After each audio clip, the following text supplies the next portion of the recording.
Daylight flees in his absence. Warmth eludes when we're apart. Daylight flees in his absence. I alone with my laments. Every time my love departs.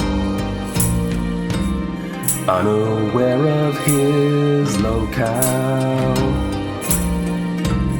or resolve to break my heart. Daylight flees in his absence. Find contentment a pretense. Every time my love departs. Daylight flees in his absence. The night its darkness does impart. Daylight flees in his absence. Find contentment a pretense. Every time my love departs.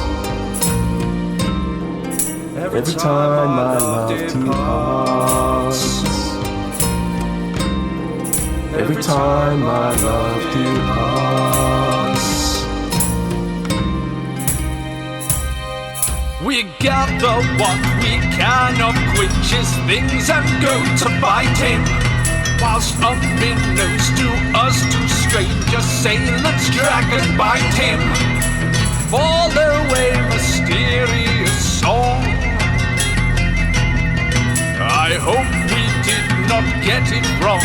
The adventure continues. I think we need to get. I think we're getting closer then, and we need to get on track. I think we maybe even pick up the pace a little bit if we can. We start galloping with the one horse, like in Monty Python and the Holy Grail. We get the coconuts out, coconut. Yeah, on foot galloping. Okay, I'm just checking everything's still running. Right. Okay, so can I get then a survival check? Assuming Krill is Krill leading the way still, or have you made any changes to? I'm happy to head up the. He is our tracker. Yeah. Okay. That's better. A 22 overall. 22 overall. Okay, so you set off on the path, and you're much more confident this time around. Where you lost the track before, you find this somehow a lot more easier. Maybe the ground beneath you is a little softer here, and it's a bit easier to see where the drag marks are coming along. You carry on again for another hour, maybe at this point, when all of a sudden, what's Vin doing? He's just ahead, scouting to see if there's any sort of dangers. He's not so much looking for the tracks, just looking for something we should be aware of, like people or Quinch. You suddenly see, after about an hour and a half, you suddenly see that Vin stops sort of going forward, so to speak, and starts sort of like looping and sort of like seems to, whilst not necessarily like making big, huge circles, seems to sort of stop to some degree. And you, as you're traveling, you start getting closer and closer and closer to where he is remaining and not pushing on any further. You eventually catch up to him, and on the ground you see jutting out of the ground a particularly sharp-looking stone. And as you look down, the stone, and shortly after that, you start seeing blood, drag marks along the road, along the path. And looking around, can you roll me an investigation, please, all of you? Yeah, boy. Boy, 10. 10. 14. 3. Dweezil's he's stricken with grief. He's not in his game. Yeah. Also a 3. Jesus Christ, boys. Luckily, Dabble passed enough there with his 14. I was just seeing if anyone did any better. As you're looking around and you're following this blood track, you see one solitary blue scale on the ground. The man breaks the silence again. We're nearly there. Once I open the portal, I'll be in a meditative state. I won't really know what's going on around me. If something were to happen while I was in that trance, stop. We're taking him back, and that's that. You know me, my values. I wouldn't normally condone this sort of thing. But we've been through a lot, and I'm just saying I'd understand if... I know what you're saying, T, the woman says sternly. And if you'd offered me the chance a month ago, I'd have agreed. But now? Why the change? Silence again. I said, there's the spot. Come on. The pace picks up, and Quinch, you can feel the ground chafe you even more. You are red raw from the rocks, soil and sticks that scrape along your back with each step. Eventually you and your captors stop and your arms slump to the floor as they let go of the chain. Right then, I'll get things started. Once I open the door, I'll be out for a short while. You'll have to drag me through before the door shuts. A thoughtful pause before, are you sure you'll be okay without me? I'll be fine. I have company, the woman says, and you feel a foot nudge you. See you on the other side. And you hear the heavy footsteps walk away. The wind blows around you and damn, it's cold. You hear some movement beside you. Not footsteps, something else. You then feel hands on your head as the hood is removed and your eyes hurt a little from the early morning light that invades your vision. The silhouette of a woman stands in front of you and eventually you can make out she is elven. She sits you up against the side of something hard. Looking around, you can see that you appear to be in some sort of ruin. The walls around you crumbling, and you can see various other buildings in all directions in various states of disrepair. Right then, Omen Bringer. While my friend does his thing, let's get reacquainted. We have lots to catch up on. Back to the party. Oh, it's impossible to think about what we're doing because all I can think of now is tea. Tea. Right. So you've now found basically drag marks that are now getting worse. They're bloody. You find first one small blue dragon scale. Have we been collecting the scales? Can we retcon and say we've been collecting the scales? Stuart has a look at one and goes, actually, this would make a lovely little plaque. This would be fantastic on his lyre, or I don't know. Do you use plaques with lyres? Dweezil doesn't have one. No, but bards. Yeah. Yeah. I mean, I've got one. How fresh is the blood? How fresh is the blood? Freshish. Right. It's not dry. It's not dried out. I mean, I don't know what the speed of blood drying would be, but it's fresh enough that you don't think this happened like a day ago or anything like that. I mean, we was with him a day ago, so yeah, exactly. what would the check be for how old blood might be? Medicine all day. Yeah, medicine. Yeah, give me a religion check. No, give me a medicine check. 16. 16. Yeah, this looks fresh enough that you reckon that you're close. You don't know quite how close you are. If this is Quinch's blood, which obviously you as players probably suspect it is, but as your characters, if you think this is Quinch's blood or whoever's blood it is, you probably think this was spilled in the last half hour to hour, maybe. I feed that back to the lads. Lads, this blood was spilled pretty recently. Right, let's move. Yeah. I'm going to tell Vin, because he has a movement speed of 60 feet, so he's quicker than us, to just go ahead, like out of range, if need be, of my communication, and then come back if he sees anything. Oh, and he's going to do that, and you're going to start travelling with him, right? Sorry, I'll rephrase that. You're going to say, look, Vin, just shoot off, mate, and then come back.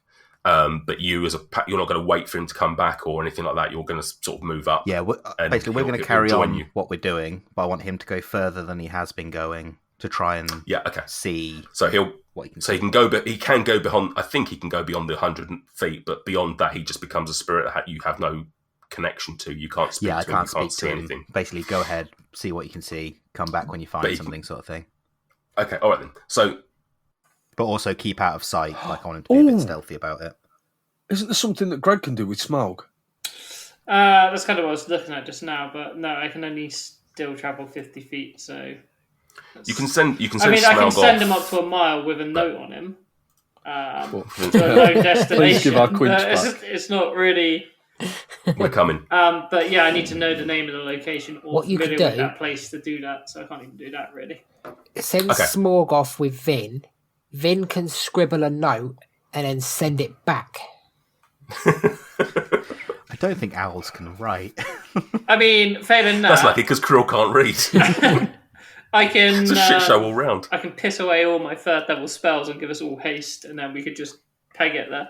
That's double movement speed. Right. Okay. Let's move this along then. So, unless anyone's got any other ideas, Vin is shooting off just as far as he can until he sees something, does something, whatever. The rest of you are just going to travel at whatever speed you can do. Obviously, without the horses, it's tough, but you're on foot, and like I say, this doesn't feel like it's too far away. Vin shoots off. So what we're going to do is, first of all, I'm going to get a survival roll from Krill, but I'm also going to get an investigation check from Vin, please. So Krill, if you can do you roll it now if you want to, Luke. But Krill, if you can roll me 16 on the survival. 16. Yeah. So you absolutely fine now. You've in the nicest possible way. You've got the blood in your nostrils, and you can follow this track. And whilst it doesn't just continue constantly, you see evidence of this bleeding all along the road. Sometimes it's a long strip of it. Sometimes it's just a patch here and there. But it on the one hand, it's obviously rough for you to think this could be Quinch's blood and he could be suffering. But on the other hand, at least it's actually helping you to follow the tracks even further. Whilst you're investigating these tracks, the one thing you've picked up on is you've got this obviously this large sort of track of Quinch's body or whatever it is being dragged, but also you can make out one other set of footprints, a medium-sized humanoid footprints off to the side, sort of to the left of your trail, walking alongside. What was I going to say? Right, Vin. Then, what did Vin get as an investigation? 19. 19. Vin shoots off, and maybe just like you're just checking in with him as he does the 100 feet, and it's just like almost like a little beacon that you're sending out just to see if you can still see and hear from him. And you get all these responses, and then suddenly radio silence. You don't see him. You can possibly just off into the distance see him because you're looking out for him, but you just see him, and eventually you can't see him. He's gone. You've basically told him just go until you see something. He disappears. You carry on down the track, and you're looking for Quinch. And not too long after, Vin returns. Within all of a sudden, just out of nowhere, you just suddenly hear Vin's voice in your head, and you just hear him just say something to you along the lines of "ruined city." You can't see it at the moment, but he just says that up ahead there's a ruined city. Can I ask him if there's any sign of Quinch or people? He didn't see anything. He basically just got to the city and sort of turned back. He can go back again if you want him to, but certainly didn't see anything at the point that you asked him to. I'll relay that to the group and say, do you want me to get him to check that out while we head towards it, or what do you want me to do? So I can send him back, get him to get a better look and see if we can see anything. I mean, yeah, you might as well. Well, Yeah. he's not really going to do anything else, as he say. Yeah. Yeah, he can't. What can he do? He can see something, can't he? Yeah. That's about But it. he can scout the area and he can see if there's, enemies hiding, Yeah, I'm etc. going to tell him to get as close as he can, but don't push his luck sort of thing. Like, see what he can see, but don't try and... Yeah. I mean, he doesn't get opportunity attacks against him anyway, so he could, in theory, fly straight through the camp without provoking opportunity attacks, but don't risk anything. Okay, so Vin says, he agrees that he'll do that. He does relay to you, does say, big city. So he's not expecting to find anything quickly, but he relays that he's happy to do that. Can I ask him what direction it was in as well before he goes, just so we know? It was still east, so pretty much the direction you were heading. Cool. Okay, so I mean, luckily you're following these tracks. So barring them suddenly shooting off left or right, he basically followed in the direction you pointed him off into it, and it's fortunate enough it's in that direction. So he shoots off. And again, radio silence. You get this beacon thing going, and then all of a sudden, gone, disappeared. You travel on another survival check, please. 7. Actually, I'll give you advantage because you've got the blood tracks as well. Okay, let's do that one again. 8. You lose the tracks, but what have the rest of you got on you? What have you brought with you? My usual gear. Yeah, Well, I kind of grabbed all my combat stuff. Yeah, combat. Yeah, I think I'd have brought weapons. I would have left things like my costume clothes and bed rolls and just stuff like that. I brought my magic items and my weapons and stuff. Yeah, I'd have just grabbed like my backpack with just everything bar the tent and sleeping bags. Yeah, Krill travels light anyway, so I mean, apart from like his rope and he might have left his javelins, I guess. I don't know. Okay. Who amongst you would be best placed to do an intelligence or a history check? Oh. Yeah, no thanks. Probably history's me. not bad. Flats across the... I got +5 on history. Yeah, I got +3, so I imagine Greg would be a bit more. Greg, give me a history roll. That's a natural 20 again, mate. Lovely. Tell me, so Vin told you about the ruined city. Would you have relayed that to the rest of the team? Yeah, I'd have said there's a ruined city sort of ahead. Okay. Greg, you put your 2 and 2 together, and you think that possibly Vin is talking about the ruins of Nesme, which is a city that Harshnag also mentioned to you was a possible route that you were travelling from the day before was somewhere that you might have headed up to. You, with that in mind, with the 2 things in mind, that gets you back on track, and you've lost the actual tracks of Quinch, and you start. You look around and eventually you find those tracks again, and you start following it. But luckily, you think you might have a target anyway. You might not have your. I don't know whether you would have had your map from what you just said. Possibly not. You wouldn't have had a map or anything orienting from you. But you at least know what you're looking out for.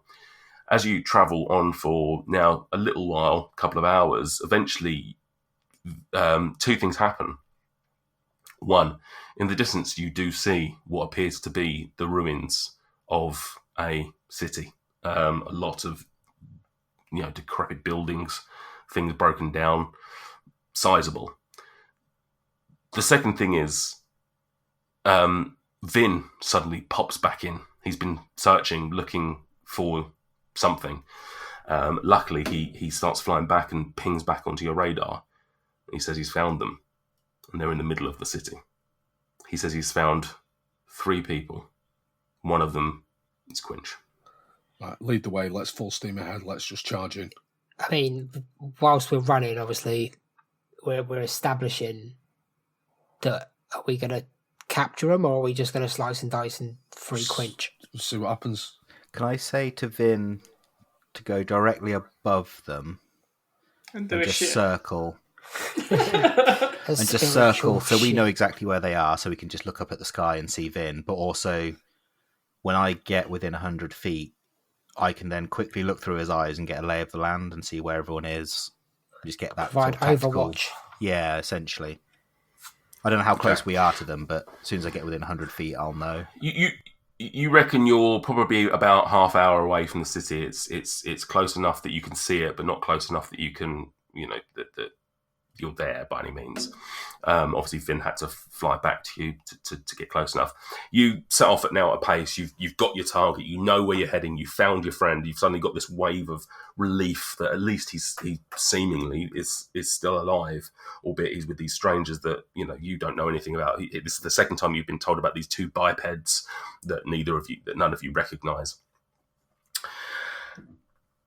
You set off. You at pace, and eventually you arrive on the outskirts of Nesme. You head in, and it's eerily chilly in here. It's those of you who know about Nesme was that it's been through some really rough times and has been cleared out by during the spell plague, for example. There was a lot of shit that went down here. And the population diminished, but it just over time just became a worse and worse place to live until eventually everyone left, and any attempts to restoke the fire of this city have been doused by orcs and giants and various other nasties that just come out to play. As you're walking around, you can see the remnants of a society that is no longer here. The buildings are just strewn about, walls crumbling. It's quite difficult to make your way through what would have probably been quite easy roads and pathways to traverse back in the day, and now just, as I say, just covered with rubble, and it's very difficult. The horse is having a particularly difficult time, and you consider whether or not it's worthwhile taking the horse in, because it's quite it's not used to walking over such difficult terrain. But you power on through, and eventually you get that ping, Daboff, of Vin. I'll quickly look through his eyes then and see what I can see from above. You suddenly transported out of your body. You can see through the owl's eyes, and it's a bit disorientating at first, but and equally he's not looking directly at the scene. You swoop around a couple of times, and eventually you find what you're looking for, and you can see your friend. You can see Quinch is there, completely naked. in the middle of this ruins. There's an elven woman that you don't recognise. There's what appears to be a large body lying a few feet away from them, and they're not alone. Quinch, we're back with you. Is it same time now? Because I felt like before we were doing time jumps, but this feels... Nope, it's not the same time. Tell me, do you recognise me? It's been quite a while since we saw each other this openly. Can Quinch see any jewellery or identifying markings on this woman? She's dressed quite plainly. She's dressed in sort of like a brown tunic.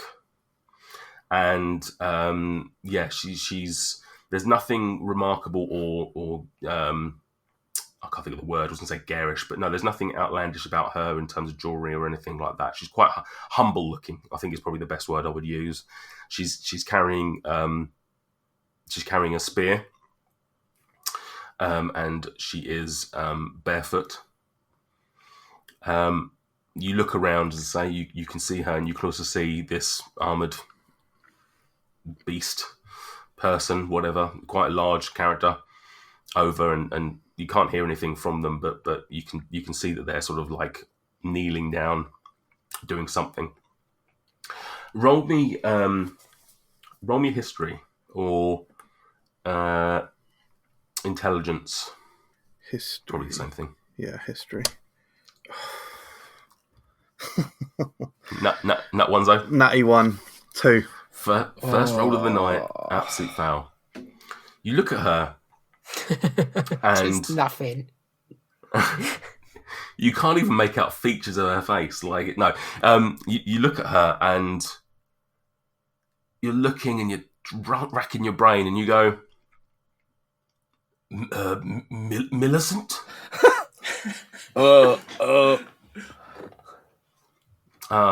Millicent, the doe-eyed fan. No, I'm not that. That was just a ruse to get close to you, to see you up close, to see if you remembered me, and clearly you didn't, and clearly you don't now. Perhaps I should reintroduce myself. You should know my name. We've known each other for years. My name is Ilarel. I will. It still doesn't ring any bells, does it? It's an unpleasant thing to do, that, Nathan. So, I think I know who she is, but the thing is, I don't know if they would have. If Roll me another history at advantage. Here we Yeah, go. now I you've need been to given know a this. name. I need to know who this person is. It's Oh, that fucking hell. you took everything from me. I don't even know who you are. 9. 9. What do you say then? If with a 9 you don't recognise, So- the name does nothing. I think I know who she is, but I don't know if Quinch would have ever even met her. Shall I play it as if I? So you don't. Let's play it. You don't know. Okay. Okay. No, I don't know who you are. Vaguely, your accent might ring a bell, but you're a long way from home if that's true. I really thought that the arrogance of Quinch had gone. I really thought that in this new place you would have become more humble and recognised the small folk. But no, you're still the omen bringer, aren't you? You're still that deluded man who thinks so little of others beneath him. Don't be absurd. I do not think less of those beneath me. Do you even remember the monastery? Do you even remember Quebchi? Do you remember any of us? Of course I remember Quebchi, the crazed cultist. How dare you speak his name? How dare you talk about him in such fashion? Why? Who gives you the right to talk about such a wonderful man like him, the way you speak of him? Who gives me that? I lived under his thumb, under his reign. I saw the awful things he did. What awful things did he do to you, Quinch, the mighty, the betrayer, the hated, the omen bringer? What other titles have you got these days? I am merely the omen bringer now. And what did he do to you?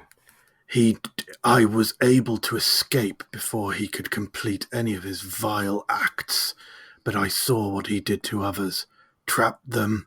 He wanted to castrate me, he castrated others. He trapped people. He was out of control. I fell for his lies. He promised the world, and he gave me nothing. You see like a glazed look across her face. Castrate? You absolute buffoon of a man. Did you actually see any of these castrations yourself? Of course I did. And how? Why? Why would Quebchi castrate anyone? Why would he want to castrate you, the mighty Quinch? You were the biggest hero in all the land. You were the man who was slapping krakens. Don't use slapping when you're talking about junk. You were undefeatable. Why would he wish to castrate you? I don't know. Kraken slapper. I don't know if it was a power thing, but he lost his mind long before I met him. I just fell for his lies and his schemes and his traps. What proof of this do you have? I saw it and I lived it. This is.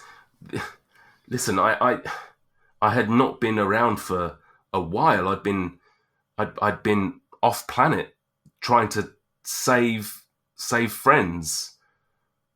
I was gone for a while, but this does not speak to the Quebchi that I knew, the Quebchi that I loved. You, however, you were an abomination of a man. Why should I be believing anything that you would say? Your arroganceness. I'm not sure that's a word, but I speak from my heart. And that's more than I could ever say for him. Let's move on. This place. Tell me, do you understand where you are? Well, we were recently in Xanthal's keep. And so much has happened since I left Serenity Springs. I don't know exactly where I am in relation to there. I know it's a very long, certainly across the continent at the very least. Yes, it's much further than a continent, my friend. You know this isn't your home. You know that Serenity Springs doesn't exist here. This isn't where you were born. You don't belong here. I have forgotten my past, so yes, I suppose in that sense I have put Serenity Springs behind me. I don't recall if it was 1 sea or 2 away. No, it's not a matter of spelling. It simply does not exist in this land. You do not understand that you do not come from here. This land that we tread on, it looks the same. It smells the same. It is not the same, though. There are familiarities, and we'll talk about those in a second. There are things that are very close, but Serenity Springs is not here. Do you even remember how you got here? That intrigues me. Yes, no.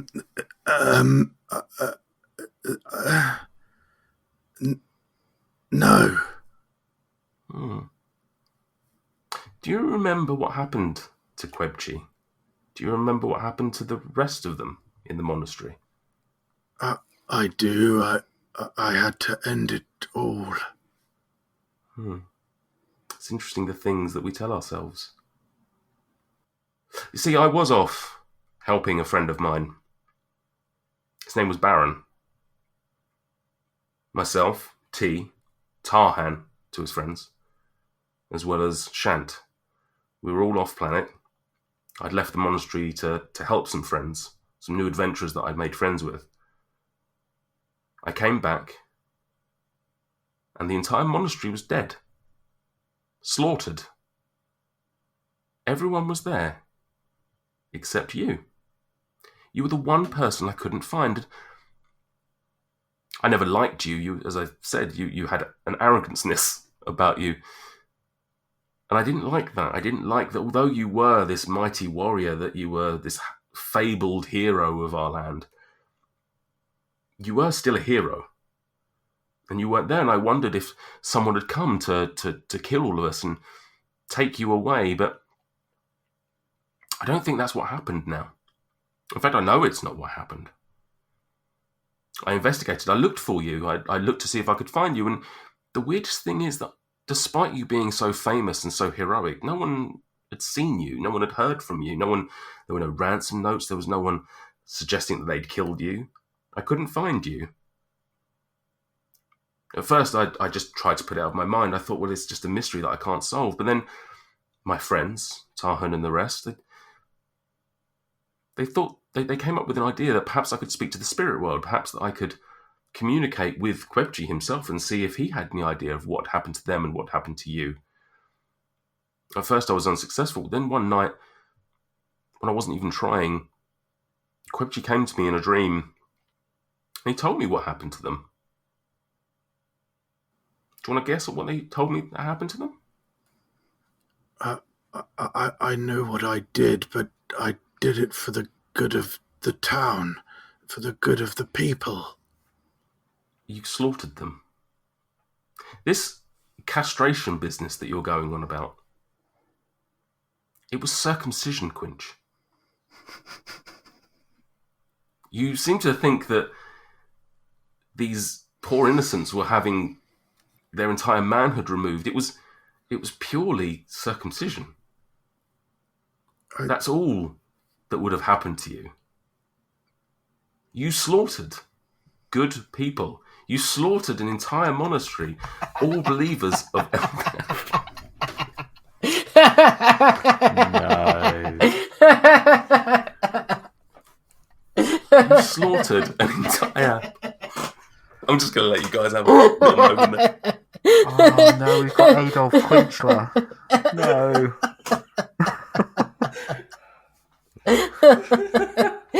Just a bit off the top. Short back and sides. Oh no. He killed a whole monastery because he was trying to whip off his beef curtain. Oh no! I mean, in Quinch's defence, it's still genital mutilation. I mean, it's not ideal, but It's not ideal. It's what it represents. He's wiped out an entire faith, and it's just no. It's confusion. It's confusion. He thought they were castrating. You killed all of them. They were all believers of Eldath. A funny thing happens to people who kill a monk who follows Eldath. Do you know what that is? Well, did they teach you that in the monastery? If they did, I may have forgotten. Banishment. Oh. Eldath herself saw what a horrific deed you did. And she kicked you out of our world. She kicked you to some other godforsaken world, hoping that you were no longer our problem. And so you ended up here. Another Faerun. We are from Faerun. A different Faerun. Faerun 33. This is Faerun 17, as far as I can tell. You've been sent here, and looking you up and down, you seem to have been stripped of everything that made you special. You are nothing compared to the Quinch that I remember seeing before. Does this ring any bells to you? Does this make any sense to you? Yes, I remember a flash of light, and but I didn't have any idea that I was in a different realm, in a different dimension. Are you telling me that I walk a different plane? You do, and you don't belong here. There might be a reason why you think it's the same, but I'll come back to that in a second. I came home, I found everyone that I'd loved slaughtered, and when I found out it was you, and when I found out that what Eldath had done, I thought, it's not good enough. I can't let him be somewhere else. I can't let him continue out there, perhaps doing the same. Who's to know where he is, that he's not out there slaughtering other good people? I couldn't just let that go. I couldn't let you just continue your reign of terror. Quinch the betrayer. You went by, I believe. How do I know that you weren't going to betray someone else? So I had to find a way to find you. I came here, and as I say, this place is different, but it's the same. I can work my way around it. I brought tea with me. I brought Tarhan. I needed someone else. I needed someone I could trust. Someone who would perhaps hold me back if I ever found you and stop me from killing you the moment I saw you.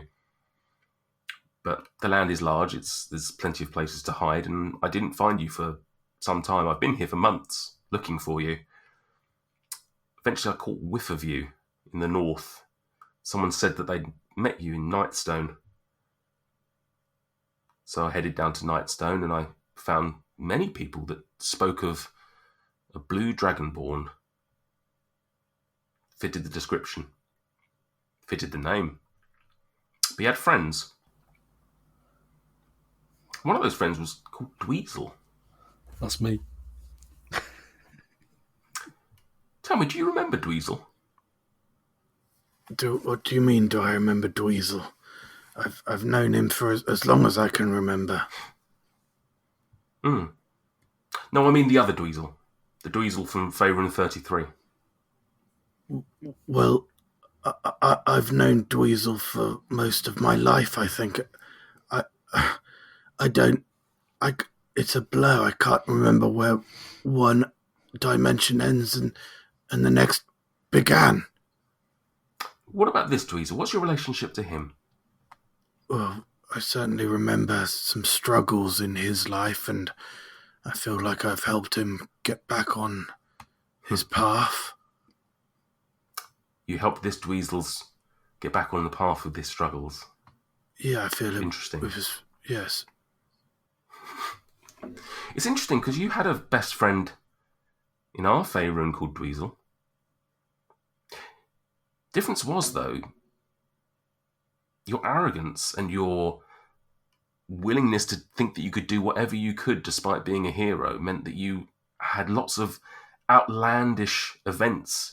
You would often do God knows how many drugs together. You would often visit brothels. You would often just have debauched adventures. Yes. And then come back to the monastery and pretend to be a hero, to go off and kill some fabled creature and think that you could do whatever you want.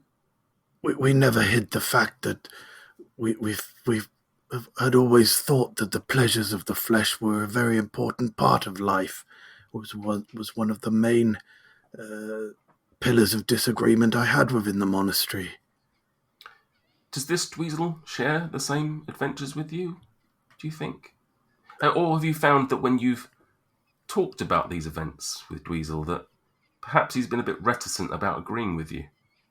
Yes, I suppose more recently he's sort of shrugged off our misadventures, but I just put it down to him wanting to leave his past behind.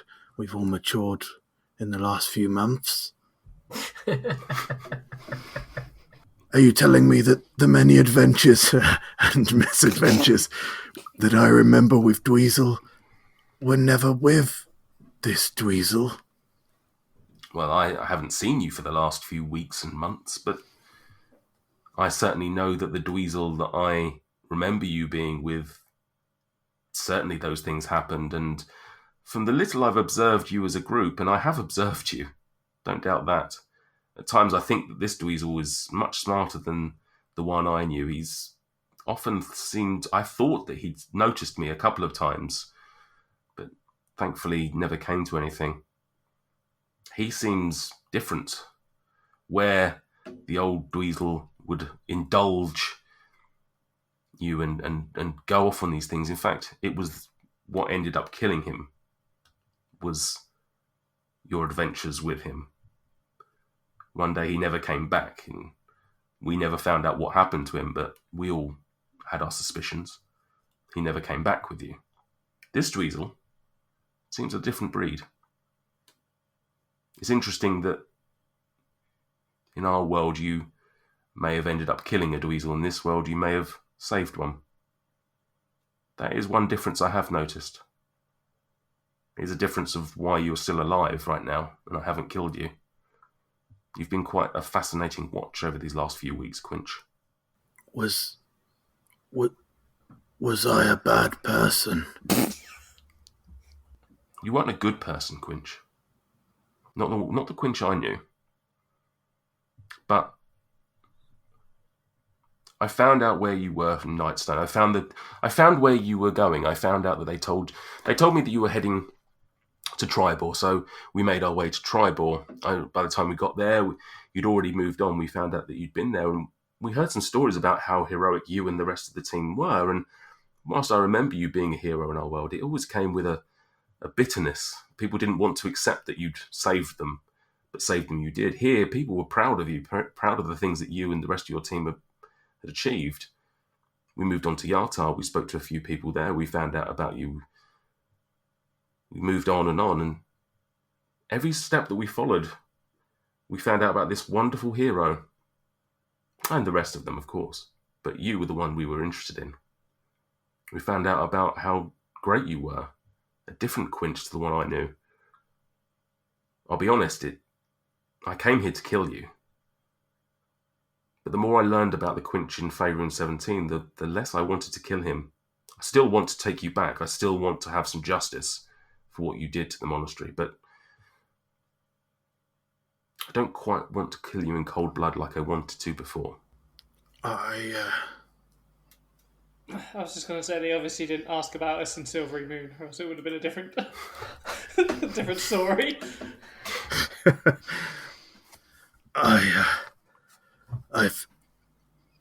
I feel like I have a purpose here. There is political ramifications that are affecting the lives of people in this, what I now know to be this dimension, this world. There is a fracture in the ordering, and myself and my companions, you suggest that I have a dark past, and maybe I knew some bits of that. Maybe I tried to forget. Maybe I wasn't, or maybe I haven't always been a good person, but I feel like now I am. I feel like I have a purpose now. But more than anything, I feel like my new companions, they prop me up. They put me on the right course. And maybe without them, I would be nothing. Maybe I can leave you here. Maybe I can just let you deal with this ordning. What is this ordning that you speak of? It's the ordning. It's quite complicated. It's about the power struggles within the giant community. And Giants. I've been off saving the world from ice demons and mind flayers, and you speak of giants. They do not need you here for this. But the rest of them can deal with giants. Giants are nothing to concern you with. I'll be taking you back, no mistake. I cannot leave you here with the rest of the group. Thank you so much for listening to Dice and Desire. If you were... Hello. Quinch, what are you doing here? I thought I'd help out with the promo. No, Quint, no, come on. You're just going to talk about random place names that don't exist. No, I wasn't. I was going to talk to you about my adventures in Valaquanth, the very best that the Tendering Meadows has to offer. God, if you have to be here, at least read this out. Okay, what have we got here? Leave us a review on Apple or Podchaser. Oh, yeah, it was fine. It's pronounced Apple, but that was fine. Now read this bit. You can also follow us on Twitter, Facebook and Instagram. Just search Dice and Desire. I'm actually very surprised that was all pronounced correctly. Thanks, Quinch. Thank you guys for listening. Do exactly as Quinch said and help us out in those various ways. And we look forward to sharing another episode with you very soon.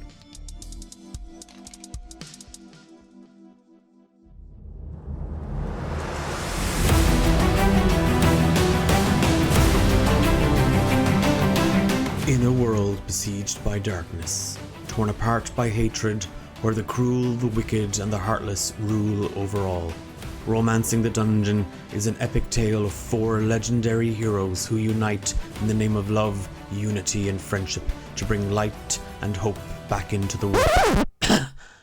Are you serious? Those 4 wouldn't know what love is even if it was tattooed on their asses. You got the wrong show if you think these 4 are love experts. I'm the only love expert you need, so we're doing this my way.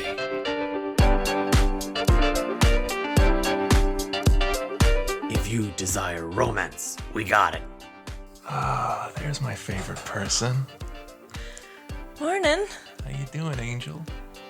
Great. Come here, and I sort of get in real close, and I like lip sort of purse, but I flutter my lips and give a little like. And if you love drama, we got that too.